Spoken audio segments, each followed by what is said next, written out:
ఈరోజు నేను ఏం చూపిస్తానంటే ఇది ఎండ్రాయిల్ తలకాయలు పొడి చేశాను. ఎలా చేసాను ఈసారి చూపిస్తాను మీకు. కారం పొడి, కారపొడి ఎండ్రాయిల్ తలకాయలతో కారం పొడి చేశాను, చాలా బాగుంటుంది. ఇప్పుడు మనం ఇది చుక్కకూర, తోటకూర, పచ్చిరొయ్యలు పులుసు పెట్టా.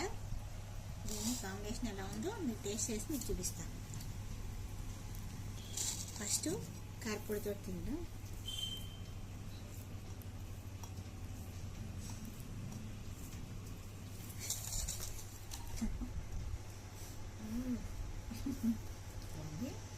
సూపర్ ఉన్నది, మీరు కూడా ట్రై చేద్దరు. కానీ నేను చూపిస్తాను ఈసారి, చాలా బాగుంటుంది. ఇప్పుడు పచ్చిరొయ్యలు, ఇప్పుడు దీన్ని మనం ఇలా కలుపుకొని ఇలా పెట్టుకొని ఇలా అన్నం పట్టుకొని పచ్చిరొయ్యలు పెట్టుకొని ఇలాగా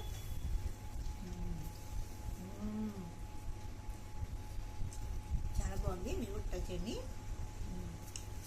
బాయ్ అమ్మా.